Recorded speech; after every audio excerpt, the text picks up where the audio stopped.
Waterworks Commission meeting. I'll just note that everyone here is present in person.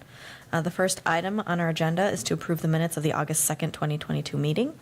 I would entertain a motion. I have a motion by Robinson and a second by Jean. Any discussion? Mr. Jean. Because of some comments made in the pilot, I'd like to read a brief discussion. We actually are not agendized for any comments outside of the agenda, so I think maybe you could possibly do that after a meeting. That works. Okay. Any comments on the minutes, though? Okay. All of those in favor of approving the minutes of the August 2nd, 2022 meeting can signify by saying aye. Aye. Any opposed? All right, that passes unanimously. We are now on to item number 2, Director's Report on Utility Operation. There's an array of items here. If there's any commissioners who want to have discussion or questions on them. Anyone with any comments or questions? Mr. Force. You might need to turn your mic on, though. In the item 2, discussion of the solar array meeting update, you mentioned a public information meeting scheduled, I don't know if it's on the calendar or not, for later September, and then a formal presentation to the commission, and I think ultimately to the council. Is it wise to schedule a third public information meeting based on the response we got to the solar plans at the street meeting at 1010 Bugby the other day? As you point out here, most of the residents, not all, but most, didn't want any solar array placed on the property and do not want anything done with the property.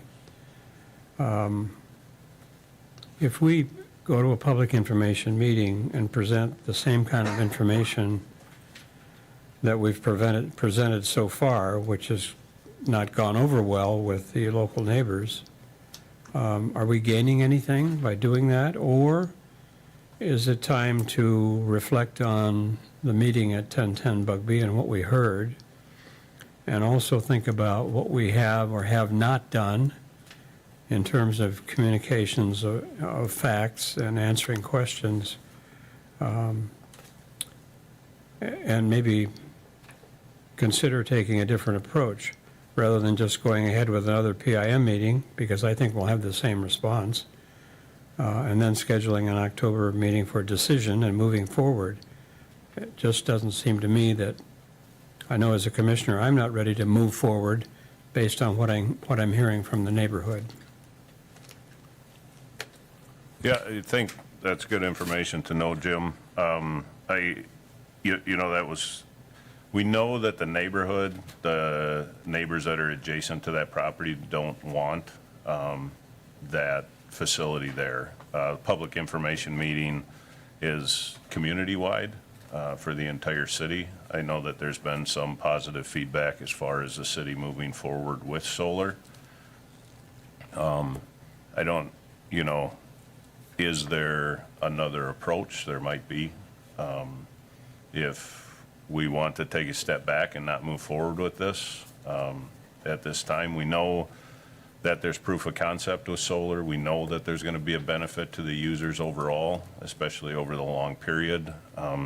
We do also have pretty good indication that there will be funding coming up available as well over the course of the next probably 9 to 12 months. So, as well as ARPA money available that can be requested as well to help offset those capital costs. So, so if the commission wishes to hold that and pursue some sort of other communication,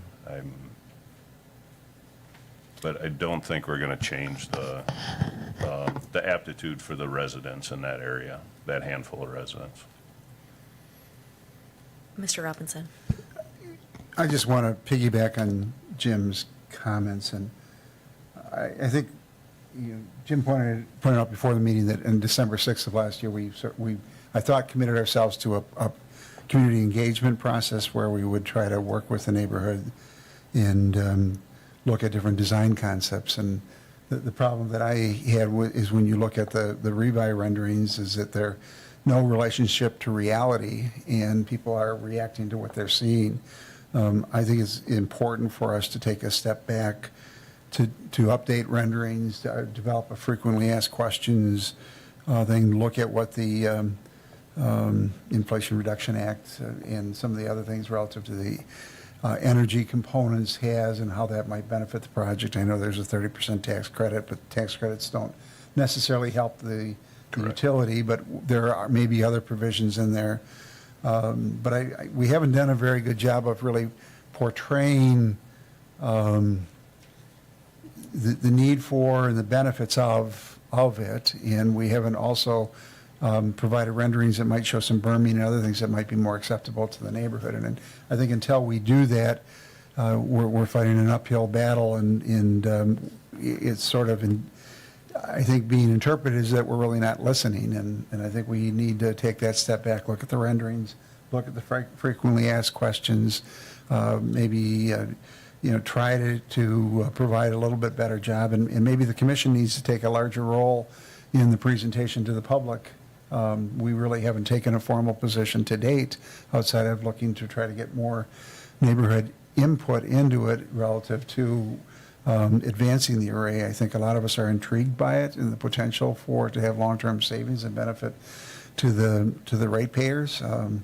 But I think we need to take some of the pressure off of perhaps staff and go out there and engage that community and see if there are some concepts that are more acceptable and that might result in a gain for both the utility and the neighborhood. Mr. Force. Yeah, I looked back at the meetings of December 7th, 2021, where we voted 5-0 to form a work group to work with the neighbors in coming up with some answers to questions and also some landscaping concepts. I don't see it in the minutes, but I clearly recall both John and I indicating to the residents who were there that day at the meeting that a berm, which would shield the solar array from those folks on Tierney Street, should be considered. And I haven't seen anything about a berm since then in any of the renderings. We show trees as a barrier, but we all know that those trees, when planted, will be quite small and won't really form a visual barrier between the eastern edge of the solar array and those folks living on Tierney Street or Avenue. I can't recall what it is. So I think in December we moved 5-0 to do something, and we didn't do it. And I think we're seeing the result of that now. We have a near unanimous neighborhood opposed to any solar or any development of any kind on a piece of property, which, according to the neighbors I know in that area, has been referred to as the pit for a long time.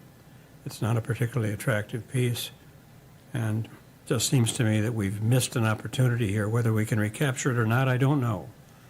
But I agree with John, I'd be willing to try, and I don't think we should push ahead with the concept that we've presented, because we know it won't be popular locally, and I have no idea what the council will do with it.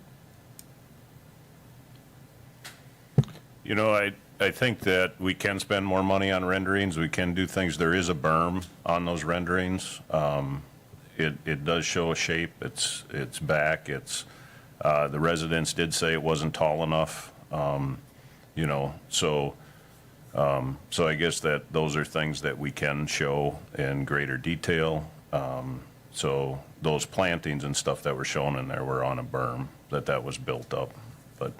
Okay, well, then I'm mistaken on that. However, my conversation with one or two of the residents raised the issue of any information on solar and this solar array in particular on our website. And except for minutes of the public information meetings, there isn't anything. So we've done a really good job with PFAS. If you go to the city's website, you'll see a lot of information and answers to questions, facts about PFAS, but we don't have anything on solar. So again, I think we've missed the boat on that.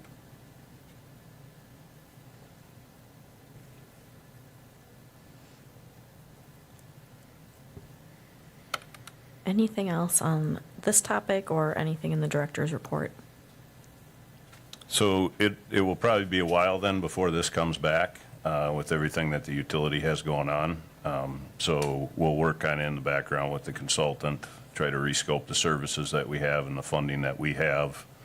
We'll let the neighborhood group know. I know when I reached out to Paul, the neighborhood group leader, we asked if we could do a working group at their neighborhood group, and he said no. He preferred that not happen.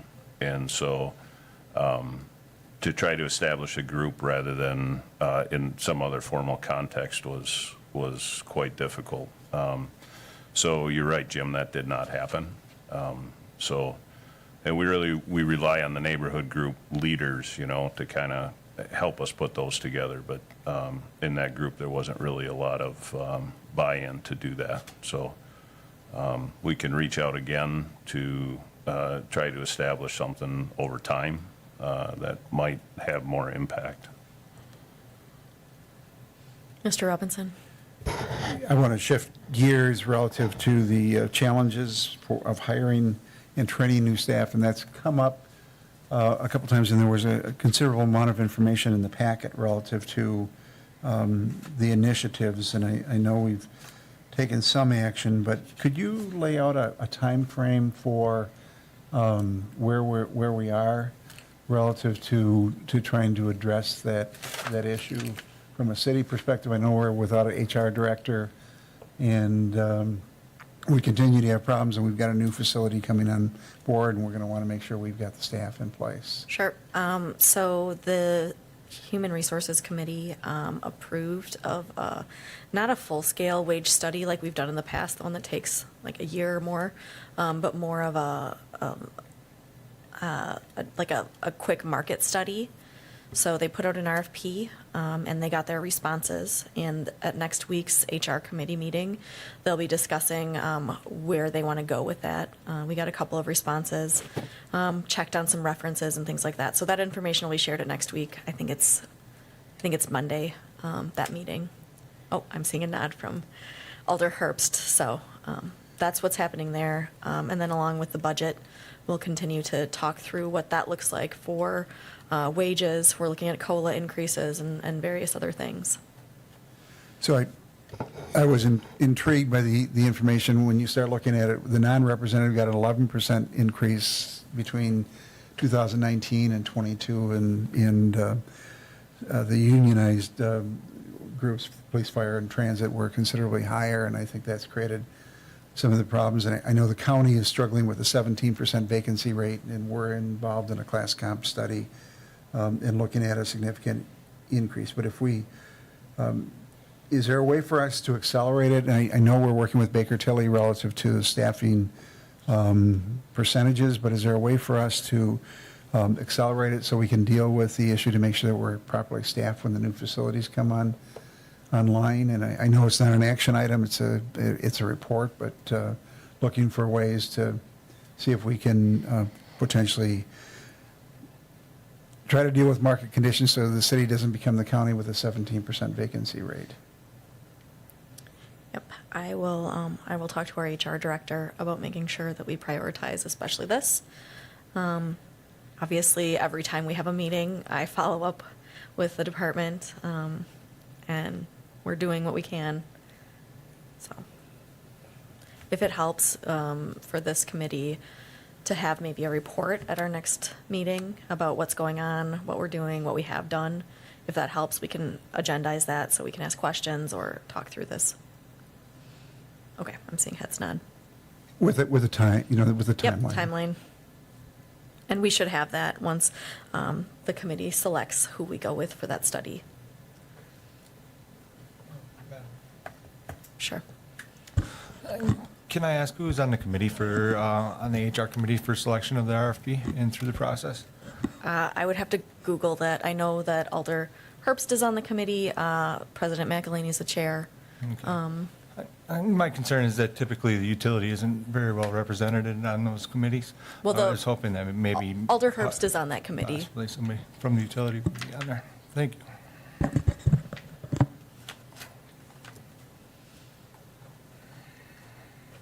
Any other questions or comments on the director's report?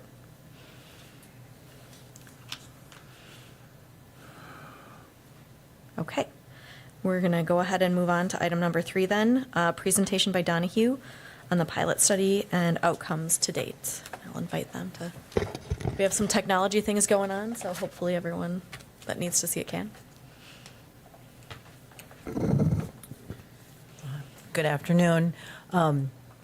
Gina should have our presentation there, and Gina, will we need to signal you to advance the slides? Yes, please, or Okay. just say advance. Okay.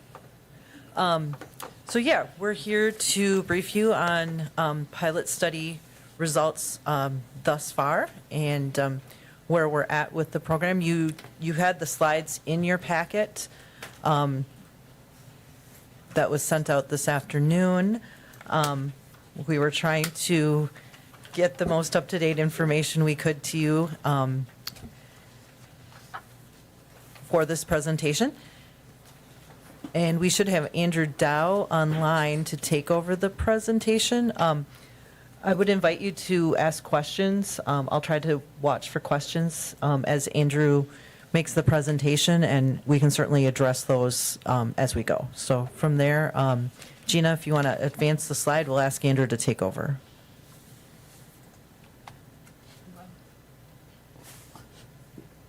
Okay, thanks, Susan. Good afternoon, everyone. Could I just get a quick confirmation that my audio and video are coming through okay? Yes, we see and hear you.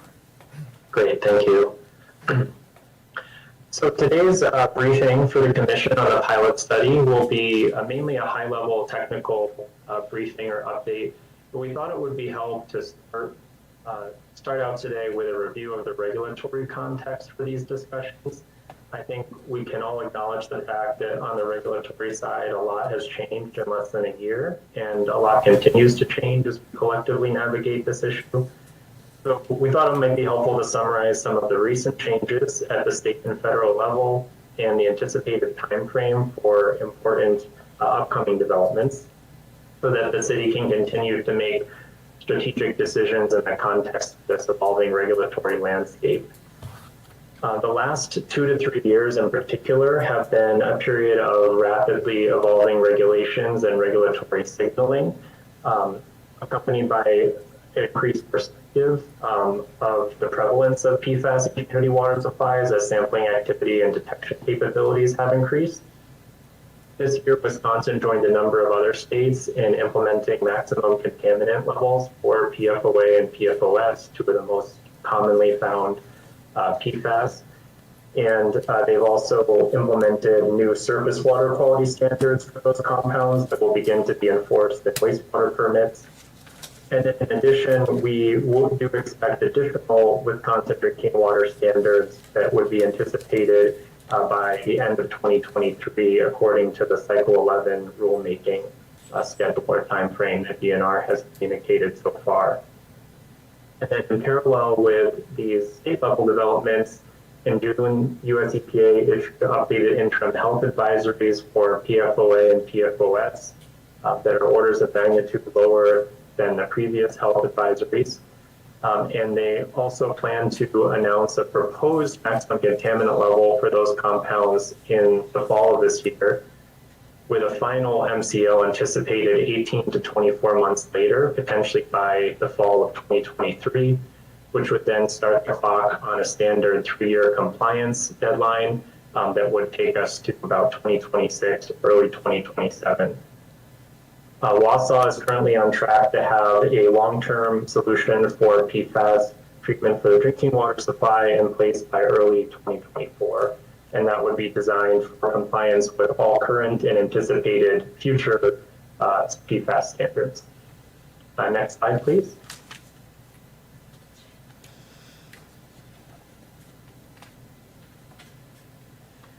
When the pilot study was proposed and commissioned earlier this year, there were 3 primary objectives, and those are listed here. The first was to characterize the interim PFAS removal capabilities of the new drinking water plant that will include a regenerable ion exchange process designed for removal of natural organic matter. Second was to demonstrate removal of PFAS from Wausau's water to consistently low levels using 2 established technologies that can be incorporated at the new plant. And then lastly, to characterize the PFAS content of the regeneration waste produced at the new plant from the regenerable ion exchange process. So at this point, all 3 of these objectives have been completed, and this briefing is really an opportunity to summarize for the Commission what's been demonstrated and concluded from the first 4 months of pilot operation and our recommendations for wrapping up the study. Next slide, please. Early on, the pilot study demonstrated that the regenerable ion exchange process that will be in place at the new plant from the start does provide some degree of PFAS removal, and the pilot study helped confirm that this treatment is not sufficient as a long-term strategy for controlling PFAS, but could serve as an interim solution to reduce the concentrations of focused PFAS compounds until a more permanent one is in place. And by focused PFAS, we're referring to 6 compounds, PFOA, PFOS, and 4 PFOS precursors that were included by DHS in a recommended combined standard for the Cycle 11 rulemaking process. And as the pilot continued to run, we've collected more insight into the level of PFAS reduction that can be achieved with this interim strategy over time. And we'll talk about some of the data on the next slide that demonstrate what we've observed with that removal.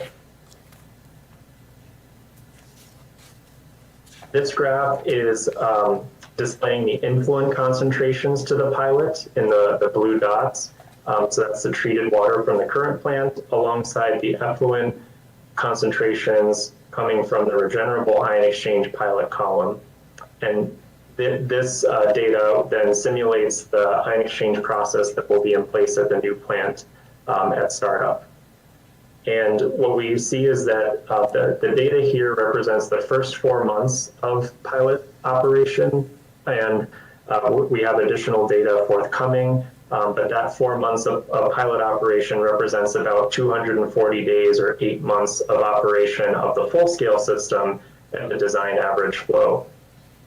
What we see is that the ion exchange does continue to provide a benefit over this simulated time of reducing the concentrations of focused PFAS.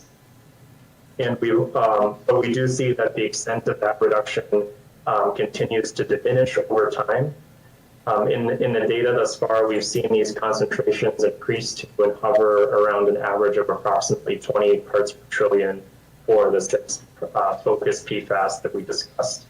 And then the remaining pilot data, once it's collected and incorporated into this analysis, will provide an even longer-term picture of the full-scale system performance and how much removal we can expect over time before either this resin is replaced, effectively restarting the clock, or until the GAC treatment is online. And by the time the pilot study concludes, we'll have another 2 months of data to add to this, which would simulate another 4 months of full-scale operation and take us to about 1 year of total simulated operating time. Next slide, please. So we know that the amount of PFAS removed by the regenerable ion exchange process does decrease over time. And the pilot data tells us what we can expect from the full-scale system behavior so that the city can plan to replace the resin after a certain amount of water has been treated as deemed necessary to maintain concentrations of focused PFAS considered acceptable interim levels. Next slide, please.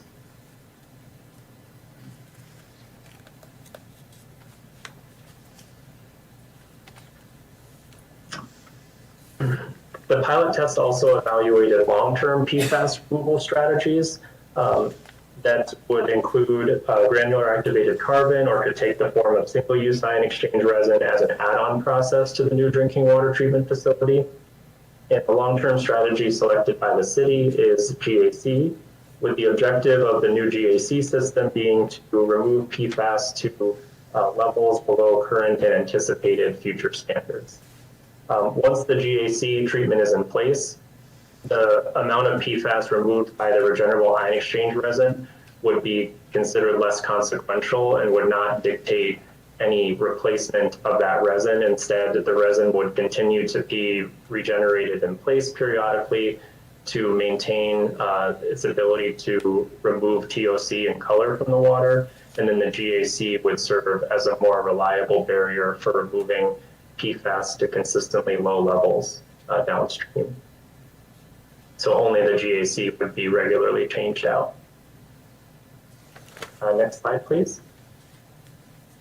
So speaking to the second objective and the demonstration of GAC or single-use ion exchange as viable long-term treatment strategies, the data presented here is a graph of the effluent concentrations from the pilot GAC column. And this demonstrated as expected that the GAC removed the priority or focus PFAS to non-detectable concentrations for an initial period. And then after that initial period, we start to see PFOA and one PFOS precursor, NET-FOSAA, appear in the effluent from the pilot GAC column. It's important to note that in this case, the effluent from the pilot column represents the effluent from the lead vessel in a two-stage GAC system where the lead and lag vessel operated in series. So it doesn't represent the concentration of PFAS at the system entry point, which would be the basis of compliance. So just as a reminder, in a two-stage or lead lag system, the lag bed provides an additional barrier for PFAS removal as concentrations of certain compounds appear in the effluent from the lead bed. But at some point, to maintain low concentrations or whatever the treatment goal is at the entry point, the lead bed does need to be replaced, and the position of those beds is swapped. One other item to note here is that you'll notice the limits of detection reported by the lab changed over the course of the pilot for two of the priority PFAS shown on this graph, as indicated by the dashed lines there. And that reflects an ongoing trend of labs continuing to refine their methods and improve their detection capabilities. And but I will also note that the values shown here as estimated by the lab are all below the current official method reporting limit for these two compounds, which is the level at which these concentrations can be quantified with more statistical rigor or certainty. But in summary, the GAC removed the focus PFAS to very low levels, sufficient for compliance with the anticipated future standards, and those levels can be maintained by media replacement and use of a two-stage lead lag system. Next slide, please. The pilot also demonstrated the same thing for single-use ion exchange resin, which was another feasible alternative considered as a long-term strategy for removing PFAS to consistently low levels. Next slide, please. The third objective of the pilot study was to characterize the PFAS content of the brine waste that's produced during the operation of the regenerable ion exchange process that's in place for removal of natural organic matter. For every approximately 25 million gallons of water treated per vessel for the organics removal, about 24,000 gallons of brine waste is regenerated as part of a cyclical operation of the process. And that brine waste is collected in a tank and combined with other process residuals from the plant, such as clarifier sludge or spent filter backwash water. And then that residual stream is gradually pumped to the sewer where it drains to the city's wastewater treatment facility. So characterizing the PFAS content of this waste was important to understand potential contributions of PFAS to the wastewater plant.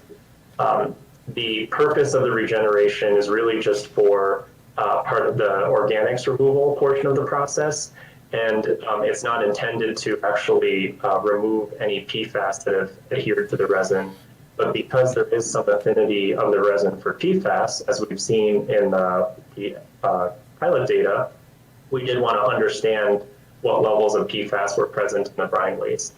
And what we found was that most of the PFAS mass does adhere to the resin, so it's not removed in the brine regeneration, but there certainly are some PFAS that are measured in the brine waste. And what we found in general was that there's a higher prevalence of short chain PFAS as opposed to long chain PFAS present in the brine waste, which makes sense because the longer chain PFAS tend to be stickier. And then similarly, we found more carboxylic acids like PFOA compared to the sulfonic acids like PFOS, again, because the latter tend to be stickier with respect to GAC or ion exchange in various media.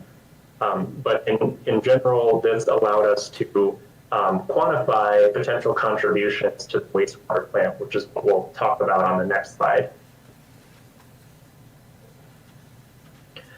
So the graph presented here is a summary of the estimated PFOA contribution to the wastewater treatment facility after a brine regeneration event occurs, and that waste is gradually pumped to the sewer over 24 hours.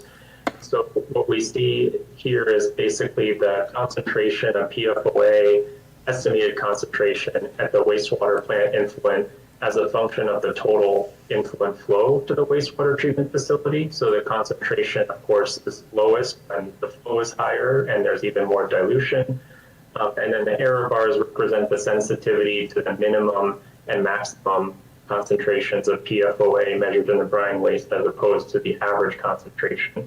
But the big picture takeaway is that the estimated contribution is less than 1 nanogram per liter or 1 part per trillion of contribution to the wastewater plant.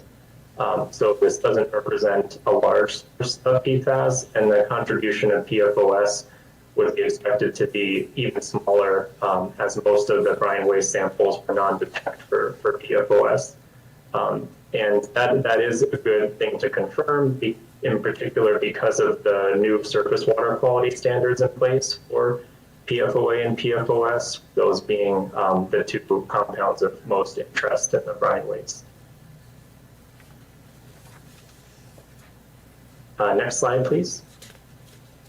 And then on that note, it seems helpful to step back and consider the impact of the new drinking water plant and the proposed PFAS removal improvements on the amount of PFAS delivered to the wastewater treatment facility and discharged to the environment at large. So the new drinking water treatment facility, as this conceptual mass balance is to illustrate, by removing PFOA and PFOS along with other PFAS from the drinking water supply, does significantly reduce the mass loading of these compounds to the wastewater treatment facility. And because conventional wastewater treatment processes do not generally remove PFAS to any appreciable degree, it should in turn significantly reduce the PFAS discharge to the local environment. The one thing I'll mention is that this summary is for conceptual purposes. It does not yet reflect any sampling data for combined process residuals at the new plant. And it doesn't include any contributions to the wastewater treatment facility from other sources. Even so, it's apparent that with the new improvements at the drinking water treatment facility, in particular the long-term strategy of GAC treatment, this will reduce exposure, not only reduce exposure to PFAS at drinking water, but will help the wastewater treatment facility comply with new surface water quality limits and reduce discharge of PFAS to the local environment. Next slide, please. So our recommendations for wrapping up the pilot study are to limit any remaining analytical costs by focusing on only the regenerable ion exchange and GAC pilot columns, which are relevant to the preferred treatment strategies. And we recommend concluding the pilot test operation with collecting final samples in mid-September, less than 2 weeks from today. And that would represent 6 months of total operation, which was the original contracted duration. the remaining information that we would be assembling from that that characterizes the PFAS removal trends with the regenerable ion exchange resin can be used to inform scheduling and budgeting for resin replacement as an interim solution for PFAS. And then just to recap, by the end of the study, we will have simulated approximately 1 year of full-scale operation at the design average flow. Next slide, please. And then lastly, we'd like to conclude with a few thoughts about future testing opportunities and the flexibility that the city will have for future adaptation and cost optimization. I think it's fair to say that our collective opinion is that it was a wise decision to design the system for GAC treatment. That way the city always retains the ability to use GAC for PFAS removal as well as other potential future treatment needs. And this is particularly important given the fact that GAC can offer other potential benefits as a polishing treatment besides PFAS removal. That said, the elevated levels of total organic carbon in Wausau's water are likely to result in an OPEX premium for GAC relative to some other media alternatives. And it may very well continue to be the conclusion of this commission and the utility that GAC provides benefits that are well worth that premium. The table here is a qualitative comparison that we thought might be helpful of the available media options for PFAS removal. All of these are great at removing PFAS to low concentrations. Ion exchange and novel media like the Pfoa product have greater specificity for PFAS, which generally results in lower media usage rates, but the flip side of that is less potential, if any, for secondary water quality benefits. So the potential for life cycle cost savings increases with increasing specificity for PFAS, and the design intent of the new supplemental treatment system is to be able to accommodate any of these options without the need for additional capital improvements of significance. And that gives the city flexibility to adapt media used over time if desired, based on what's determined to be the best value for evolving treatment needs. So the pilot study that's coming to an end wasn't designed to provide an exhaustive or competitive evaluation of different media products, but future testing could certainly be designed to pursue that type of objective. And of course, any full-scale operating results for the GAC system will provide excellent data for the life cycle costs of that strategy. So that is everything we had prepared to provide an update on today, and we'd be glad to answer any questions that you have as well. Thank you. Any questions from our commissioners here? Mr. Robinson.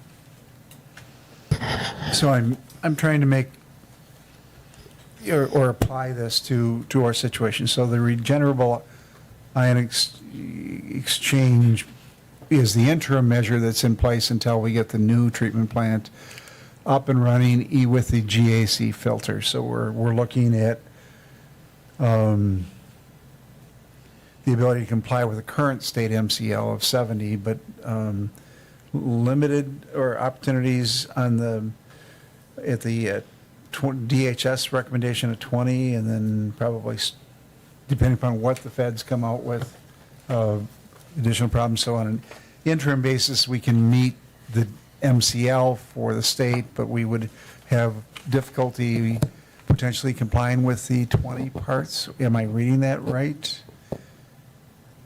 Yes, Mr. Robinson, I think that's a correct interpretation, that we saw the concentrations in the pilot of the regenerable ion exchange increase to approximately 20 parts per trillion, and occasionally exceed that by a couple parts per trillion in the data that we have.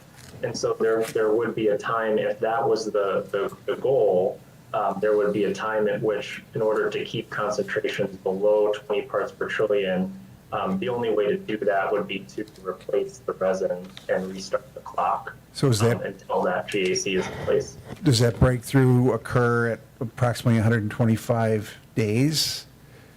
I think that was one of the things we were looking for in terms of life cycle cost in others. Am I reading that correct? Approximately 125 days, you would have breakthrough in the 20 parts per trillion threshold, based on that? That's correct, based on the pilot data that we saw. So as we look to design, if we're, and that's again, based upon the DHS, Department of Health Services recommendation of 20 parts per trillion, not the EPA proposed number.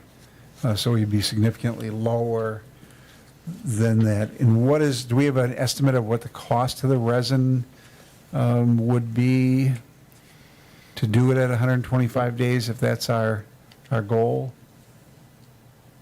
Well, we did estimate that each replacement event for the 6 vessels would be on the order of $800,000 for the whole system. And so that would be an expense that would occur at, whatever frequency was determined to maintain, concentrations at an acceptable interim level. And then you had much better success relative to the GAC, but at what point do we have breakthrough at the GAC where we move from lead to lag and then it recharge or redo the former lead and replace it in that lead that then becomes the lag? When do we see that breakthrough on the carbon? Right. So yeah, if you, Gina, I don't know if it would help to, can you pull up one of the slides from the presentation again so that we can speak to the graph? It would be slide number 8. Thank you. Okay. So we did see in the pilot column that after approximately 150 days of simulated full-scale treatment, again at a design average flow, a 4.8 MGD, we saw detectable levels of PFOA and one of these PFOS precursors, but more importantly, PFOA appear in the effluent of the column. But it doesn't necessarily mean that the lead bed has to be changed exactly at that time, because as you know, the lag bed will continue to sort of catch, so to speak, the PFAS that starts to leak out or break through from the lead bed. And so there's a little bit of maybe optimization strategy involved in utilizing as much of the lead bed as you can and letting some of those constituents break through so that you're not prematurely changing the bed, but then at the same time, minimizing the preloading onto the lag bed so that then, when the lag becomes the lead, there's still some decent life remaining in that bed. But in general, the breakthrough that we're starting to see in the pilot data, and we'll have more data on the rate and shape of that breakthrough curve, will allow us to estimate approximately when the lead bed should be changed out and help the utility plan for their monitoring of that and when the samples need to be maybe taken more frequently to monitor for breakthrough from the lead bed.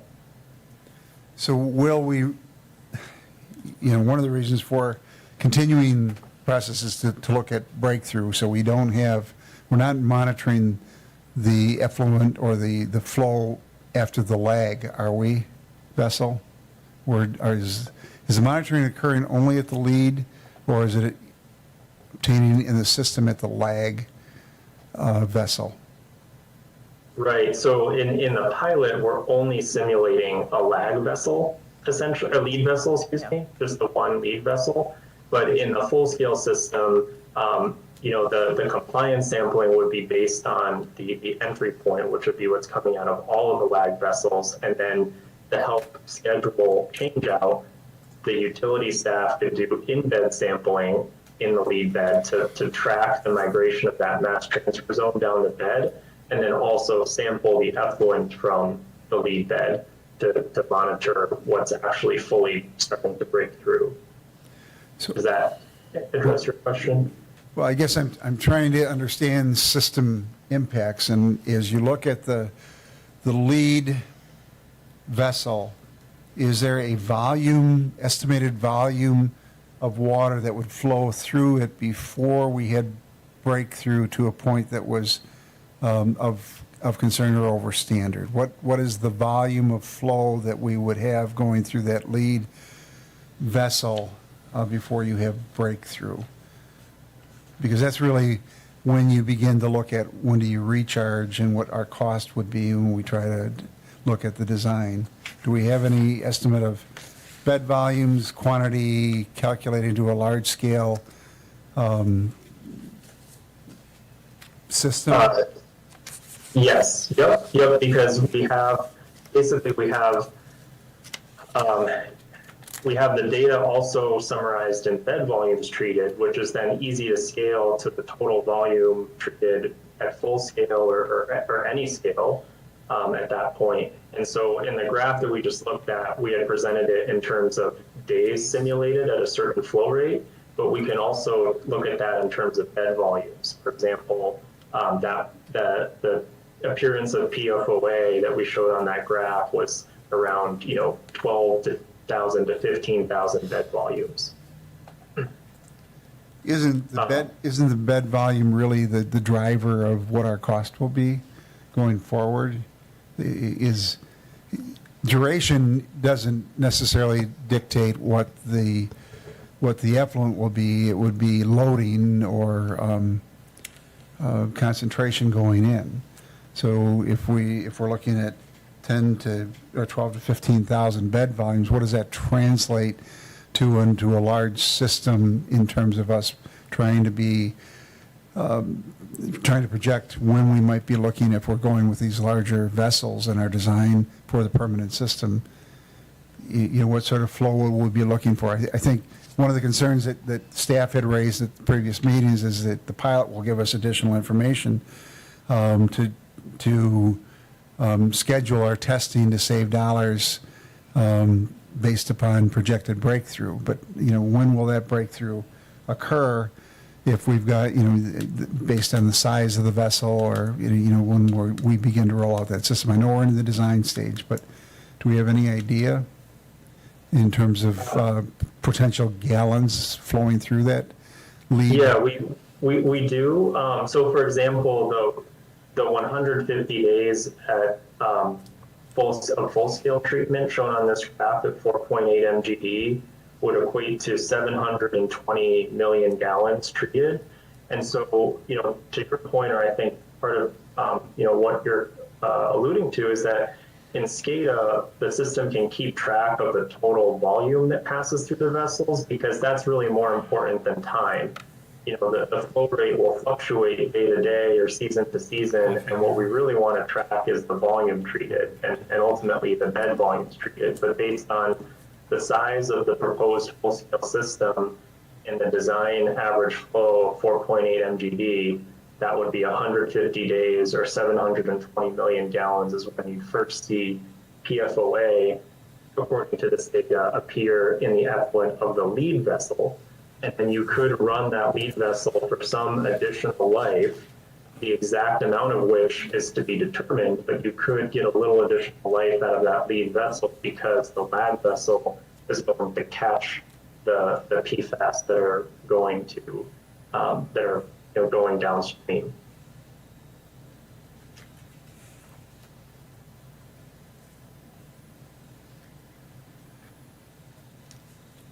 Does anyone have any other questions, follow-ups? Mr. Force? Just for clarification, Andrew, the new Wisconsin Surface Water Quality Standard for PFOA and PFOS, I'm not familiar with that. By new, do you mean recent? And is there a possibility that this will change before our system is up and running? I don't know what the politics are behind this. Do you want me to take that one, Andrew? Sure, if you can speak to that, Susan. Sure. I do know it was recently implemented, but Yeah. I suppose could be subject to change in the future. Those values went into effect August 1st.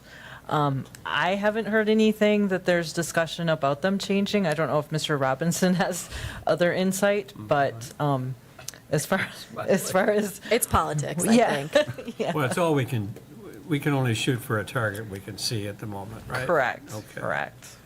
And then just a couple of questions from someone who's not as technically capable as John might be, but with the IX system and the regeneration, is there any more waste that's produced that needs to be dealt with, or is it all in the brine that will go down the sewer system? It would all be the liquid brine waste that goes into the sewer system, except for at any point, if and when the resin is disposed of and replaced, then that becomes a PFAS containing solid waste, just like the spent GAC that would have to be disposed of. Although in this case, it would need to be disposed of most likely by landfilling, whereas the GAC, what suppliers have told us is that they're prepared to continue reactivating GAC and selling it to downstream markets, even under a hazardous designation under the new Superfund law, which you may have heard of, which we didn't talk about today. But the point is that they're continuing to plan for reactivating GAC and handling that. But the ion exchange, normally it would just be the liquid waste stream that's generated continually or periodically, and then on a less frequent basis, the spent ion exchange resin that would need to be disposed of. Okay, so with the IX system up and running for the next year to 18 months, we'll have a brine. About what % solids is that? I think we're estimating it's probably on the order of, it's less than 1%. Less than 1, of all okay. solids. Yeah, yeah. And then we might also have an issue with the solid, the resin that's being replaced. We'd have to find a place to dispose of that. Correct. And do you know anything Correct. about, is there any narrative emerging about that? Or are we still guessing that we find a secure landfill somewhere that will take that material?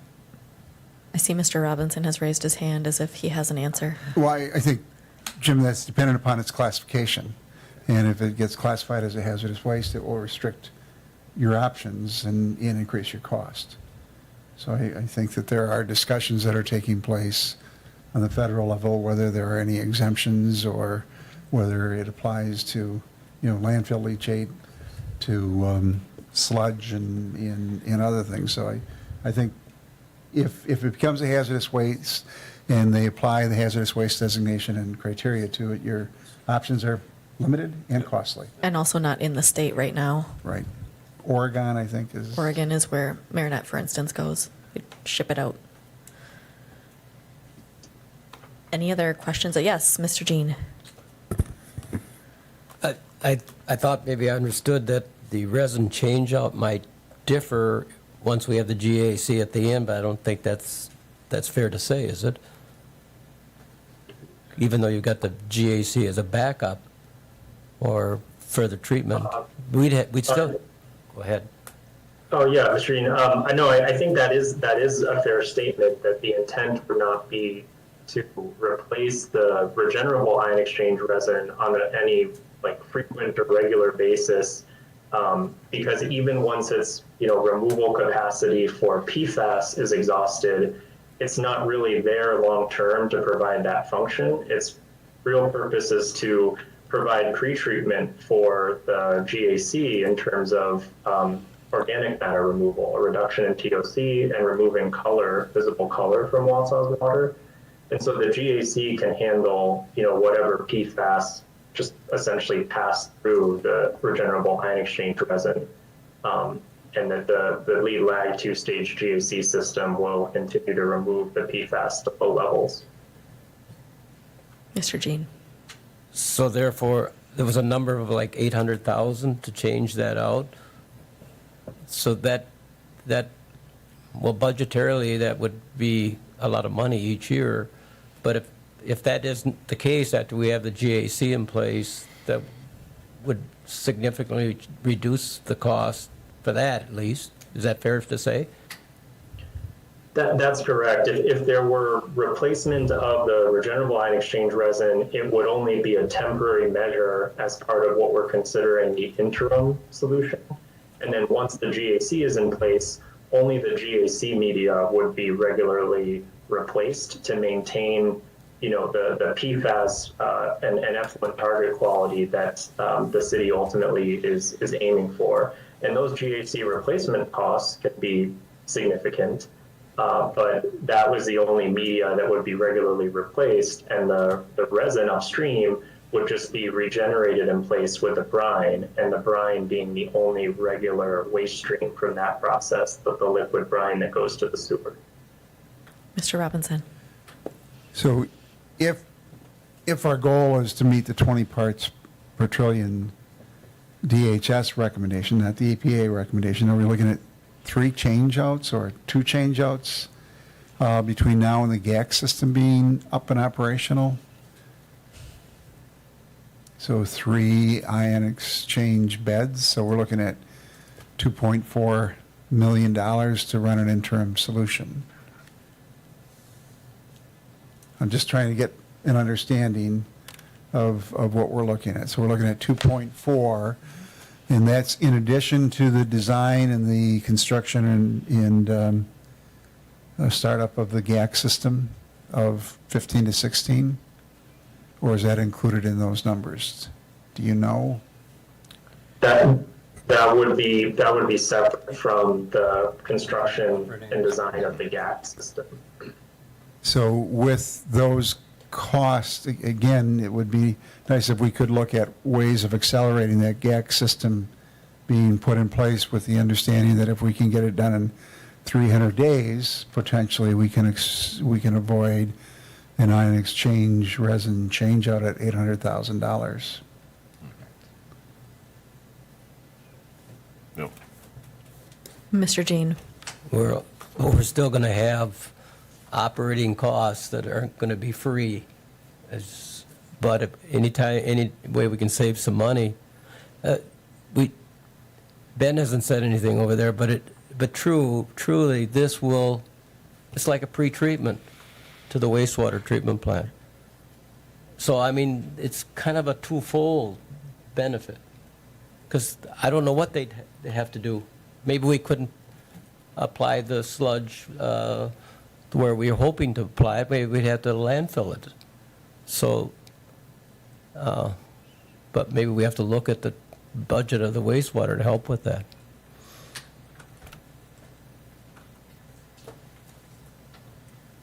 Mr. Robinson? I want to just piggyback. I think we need to begin to do that evaluation of where we're going with influent and effluent at the wastewater treatment plant, because you're starting to see more and more concerns expressed, whether it's Michigan, Maine, relative to agricultural spreading of sludge and the impact on dairy and beef and others. So I think we have to look at that, and would hope we would. So what are we, from the perspective of the pilot, so the pilot is effectively complete, right, in the terms of what we'll learn from it. We still don't have the exact change out for the GAC. I think that requires some evaluation of at what point does the compromised lead vessel require replacement, and when is so that the lag vehicle won't have breakthrough. And I think I don't know that we can get that within a reasonable period of time with the pilot test, but are there some other studies? I know Calgon and some others have done some studies on breakthrough and in looking at different products. Can we look at the media to see when that lag product is of concern? Because you've got that lead and you've got assimilative capacity in the lead vehicle, even though you're exceeding your standards, but the lag will pick that up. At what point in time is what comes out of the lag vehicle a risk to the public health? Yes, and to speak to that, Mr. Robinson, I think one of our next steps or final activities as we wrap up the pilot will be to share more of this data with the GAC suppliers and get their input on whatever modeling, perspective capabilities they have to look at the breakthrough curve or start of breakthrough that we've observed in what's simulating the lead vessel, and then tell us if they can provide some guidance as to what the optimal timing of the lead bed change out would be to avoid any water quality issue or exceedance coming from the lag bed. But by the time we add a few more weeks, or really almost a couple months of final data that's coming in from the pilot study, we'll have even more time simulated and that much more data to kind of project that with. And I know, with GAC, it's harder for even Calgon or those suppliers to, model breakthrough in the way that ion exchange resin manufacturers can, because of how they can model the chemical interactions of constituents with the resin, compared to GAC is a little bit more complex and nuanced. But they can, we'll certainly mine whatever insights they can provide to kind of hone those recommendations on the change out interval, and then ultimately get regulatory buy-in from DNR on what the monitoring plan would be and change out plan, if that makes sense. Any other questions or comments? Can I just pick up on that last comment relative to DNR involvement? I think it would be helpful for us to get DNR involved in those discussions relative to that lag, the testing and what's acceptable, because at the end of the day, it really matters what goes into the system, the distribution system, not what comes out of the lead vessel, but the lag and how much, you don't want to compromise is there a point in time where overloading the lag vessel shortens the life of the lag carbon to shorten its life? I think those are the things, and I would hope DNR could provide some insight and value to that discussion.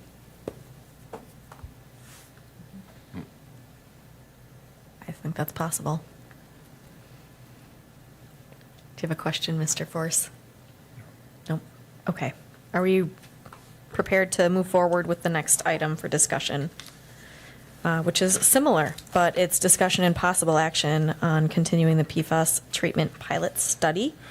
I'm looking at page 13 of that report, and it kind of seems to give us a map forward, but I would entertain discussion and possible action from anyone on this commission.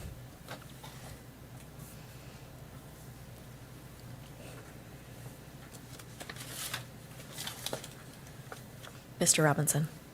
I think this appears to be reasonable to me. Have we had any discussions with DNR about potential cost sharing of it? Again, we seem to be at the pinnacle of this. Is there any opportunity for us to capture some safe drinking water funds or any other funds to help in our effort to get a better understanding of this that will be of value to other communities? At this point, they've been non-committal to any sort of funding. It has been brought up to them a couple different times. Yeah. Can this commission formally request that? We totally can do that.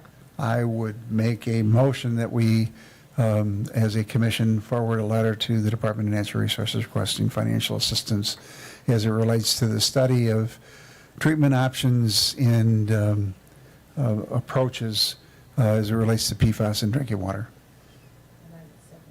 All right, we have a motion by Mr. Robinson, a second by Elder Herbst. Any discussion here?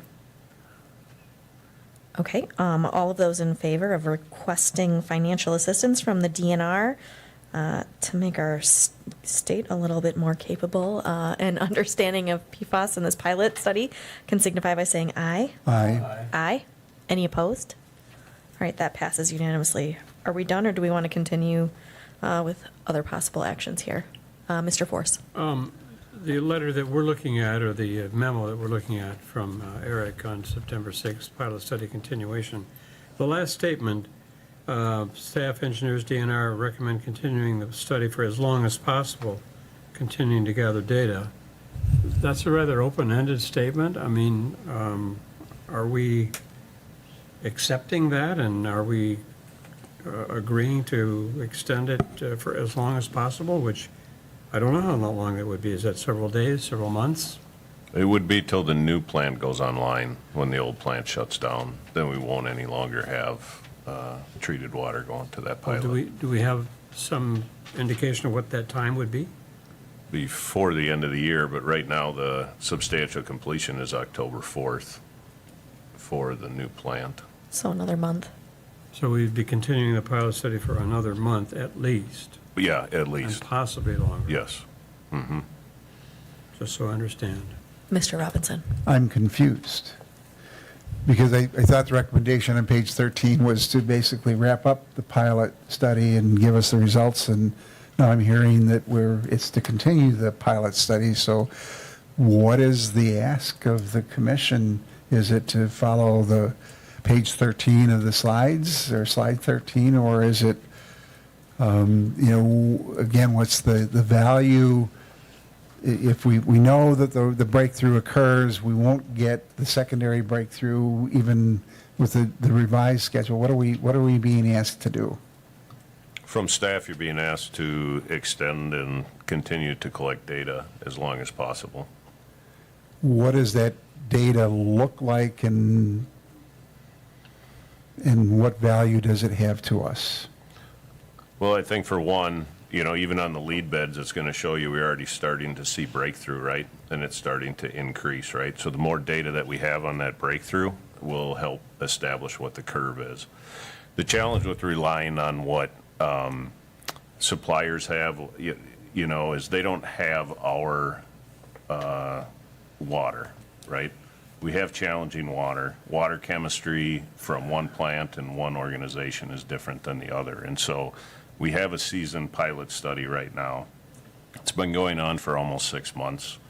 To continue to collect data, I think is relevant to our process and to the potential for us,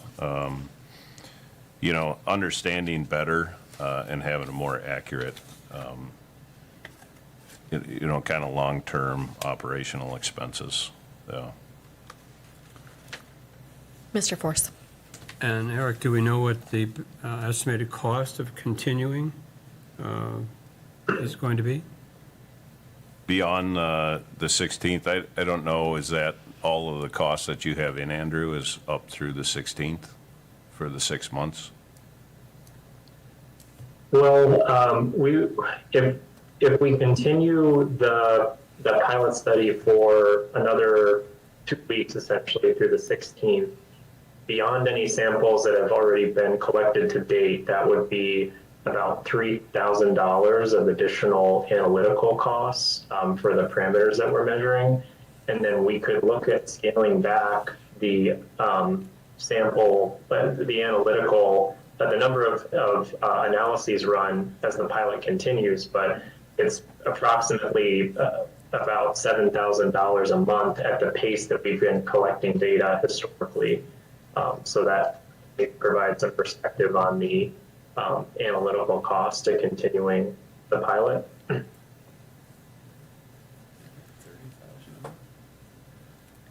thought it was higher too.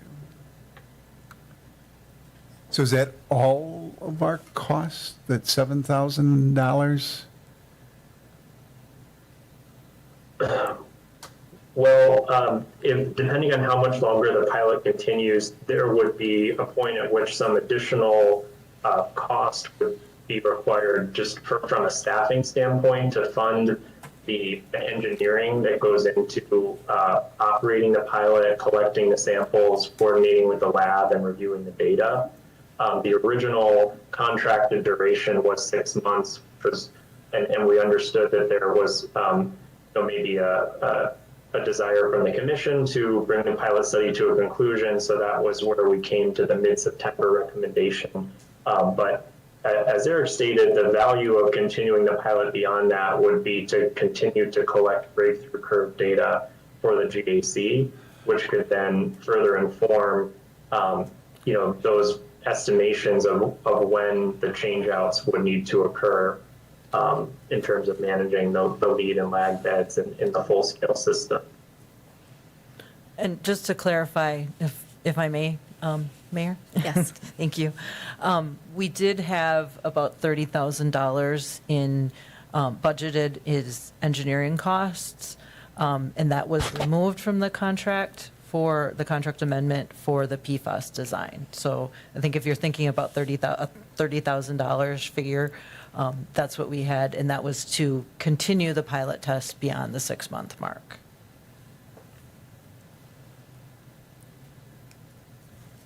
Mr. Force. I think what John and I are asking is, if we approve continuing it until the new plant starts up, which might be October, might be November, what kind of cost are we incurring? Is it 7,000? Is it 3,000? Is it 37,000.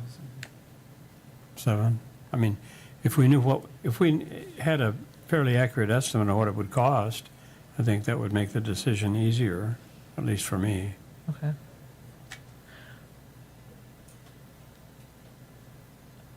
I think it would be safe to say I'm sorry, if I may again. Yeah, please.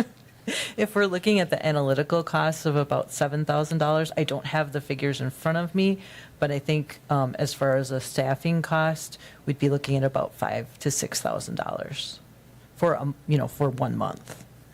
So if you're figuring 4 weeks.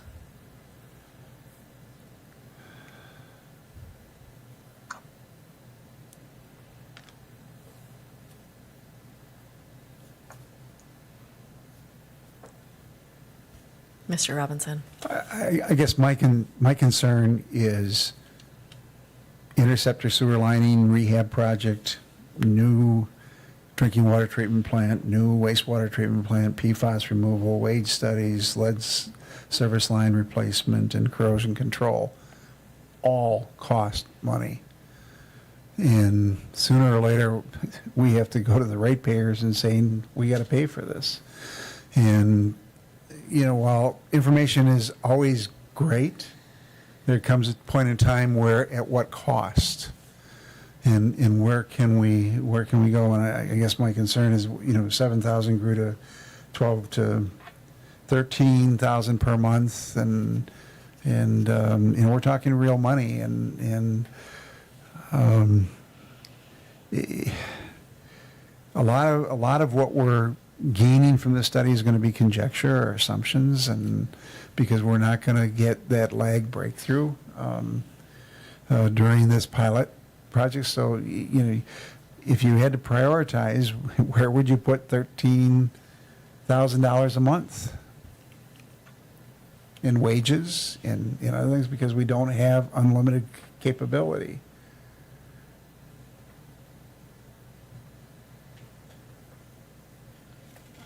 Is that a question? Because if you want to put It's a question and a rhetorical statement. if you so, want to put it in wages, I'm all for it. Yeah, that's number one priority, John. But I guess, I'm not an individual who collects data just to collect data either. And I understand where you're coming from. I really do. I do feel that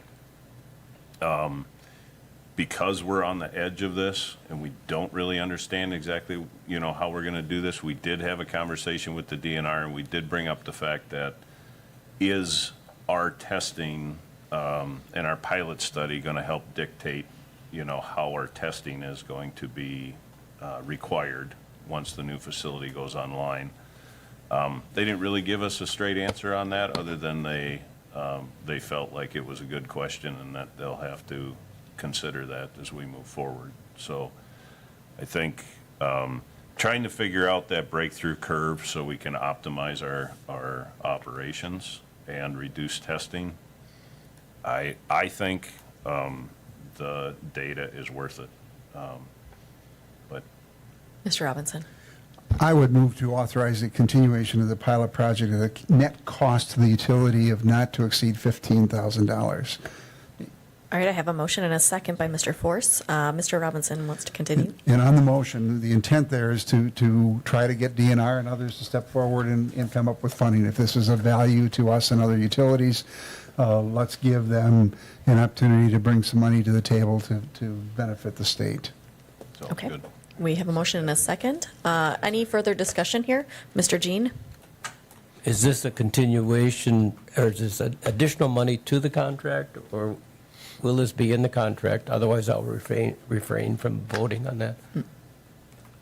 Well, I think, like, the analytical results were paid directly by us, right, Correct. Susan? And those were continued to be that way. So minus the analytical results, that would be the increase to the contract with Donahue as part of the design for the GAC process. Does that make sense to everybody? Okay, we'll have one abstention then. Any further questions? All right, all of those in favor of continuing the pilot program, but not to exceed $15,000, can signify by saying aye. Aye. Aye. Anyone opposed?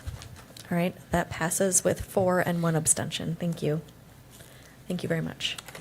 All right, we are moving on to item number 5, discussion and possible action on 2023 to 2027 capital improvement projects. So these changed very little from the last time that they were presented to the commission, moving forward 23 through 27. So you'll see for each, the water and the sewer again, the one sheet is for what is proposed to be borrowed, and the second sheet is what's proposed to be pulled out of the operating budget for our capital improvements.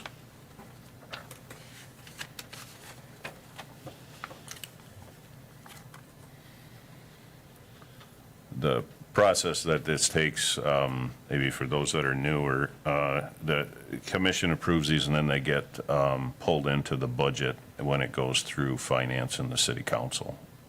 These are not ranked capital projects like other capital projects pulled from the levy. Mr. Jean?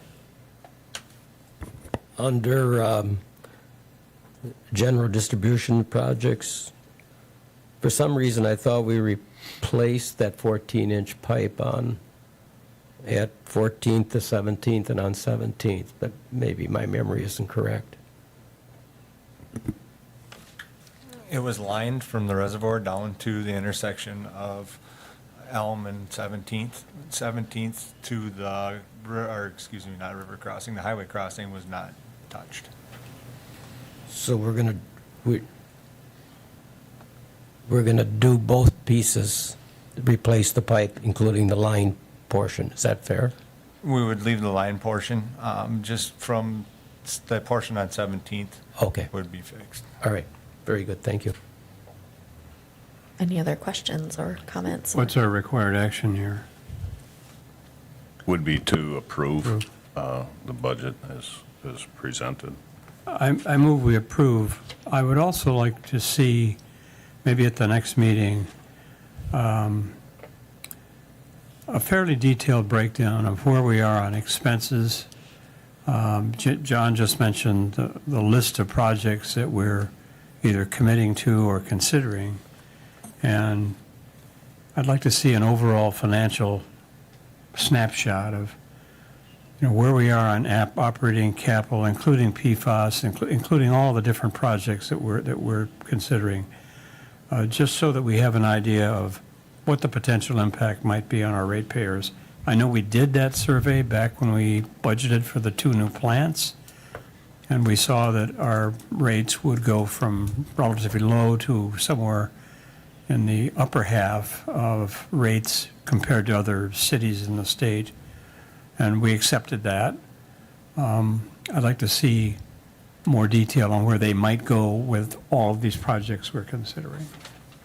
Okay, so we have a motion I do move to to approve approve this the capital projects, improvement. but Yeah. also a request for a financial snapshot and maybe some more detailed financial exploration of what that does for rates. I have a second by Mr. Jean. Yeah, and Mr. Jean has a comment.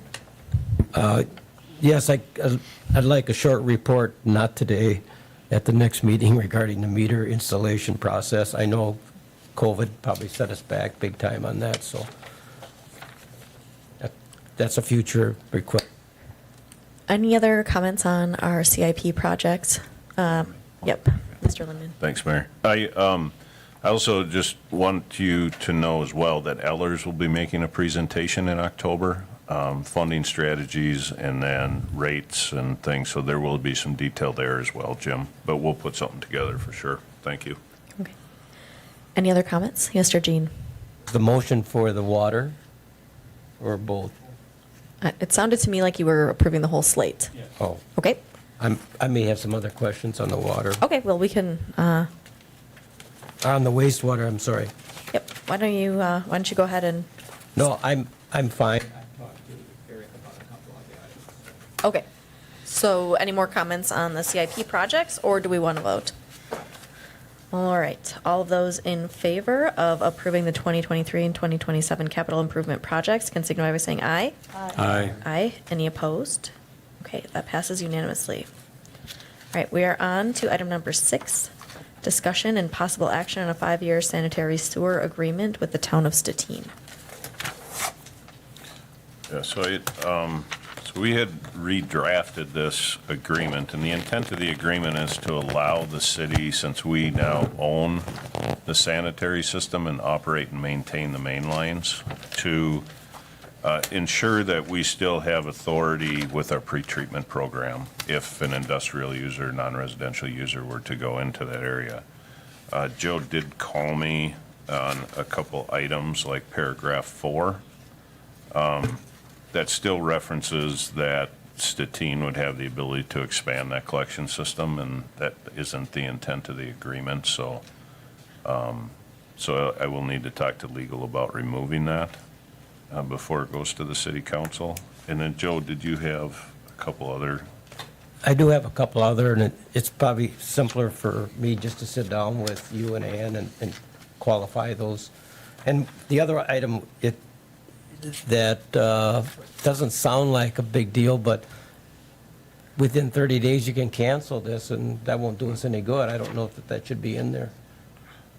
It's around Yeah, I'll have. number 10, I think it is. Yeah, I'm not sure if that was But something from legal. I would recommend we proceed with this, with staff working on it, and I'll assist if they need my assistance to clear things up. Okay, it sounds like we have a motion to approve the agreement, but continue working on it. And a second, Mr. Robinson, you look quizzical. My only concern is that do we have some parameters on what we would want for modifications? And I think you raised good questions relative to paragraph 4 and how does it fit into the 208 sewer service facilities boundary, and if it's in there, can Statin extend it, or are they forced to connect? But I think my preference would be to do preliminary approval subject to final approval by this body. That's fine. So we've got that ability. So the intent would be to bring it back in October after speaking with legal with some final, yep, no problem. So we have a motion and a second. Are we comfortable not voting on it and bringing it back? Yeah. Okay, here. Draw my Okay, we motion. have a withdrawn motion. Alder Herbst, are you okay withdrawing your second? Okay, thank you. All right, so we will see this again, and we will call on our expertise and experience to help us through this. All righty, we're now on to item number 7, discussion and possible action amending the Wausau Municipal Code 13.62.020 definitions for pretreatment authorized representative. Yeah, so this was some housekeeping items within our municipal code. This section is part of our pretreatment, and it actually references managers of industrial sites, not the city, so it should not reference the Director of Public Works, but manager, so. Mr. Robinson? I'll move to accept the modifications to the Wausau Municipal Code. Okay, I have a motion to amend, a second by Mr. Jean. Any further discussion? Okay, all of those in favor of amending Wausau Municipal Code 13.62.020 definitions for pretreatment authorized representative can signify by saying aye. Aye. Aye. Any opposed? All right, that passes unanimously. Thank you. We're now into item number 8, discussion and possible action on change in scope and costs with Woods Professional Services contract. So I had a discussion with Wood because initially when we entered into a scope of services with Wood was to complement our, design services for this. Things moved actually a little bit quicker than what we anticipated. And so the scope of services seemed that they needed to be revisited and looked at and see really where the funding should be spent and still the services that we would like to keep with Wood to kind of round up the contract. So we kept some money in the communication side with Wood because, myself, I think the mayor also has felt they've been beneficial, and they are working on some stuff for us, timelines and things, so we wanted to make sure that we finalize that. And they also some review of the pilot study findings and on the technical memorandums and stuff that are being provided by Donahue. So, but the scope and cost of the work was reduced from $83,343 to $49,013. So. Mr. Robinson. I would move to accept the modifications and changes. All right, I have a motion and a second by Alder Herbst. Any discussion? Mr. Jean. See, we can save money. Look at us go. Do we know what we've spent so far? It is, I don't, Jim. About? I don't. Okay. Part of our financial snapshot maybe for next time. That'd be good. Yeah. Okay, thank you. Thanks. No. Any other questions or comments? Alrighty, all of those in favor of changing the scope and costs with Woods Professional Services contract can signify by saying aye. Aye. Any opposed? Okay, that passes unanimously. Last up, I would entertain a motion to adjourn. I have a motion by Jean. We'll get you right after we adjourn, and a second by Robinson. All those in favor can signify by saying aye. Aye. Any opposed? Okay, we are adjourned. And if you'd like to give your announcement.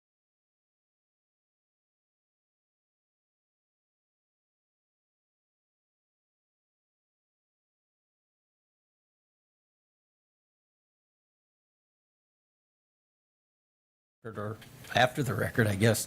For the record, there was no conflict of interest for me to be part of the discussion and action to continue the pilot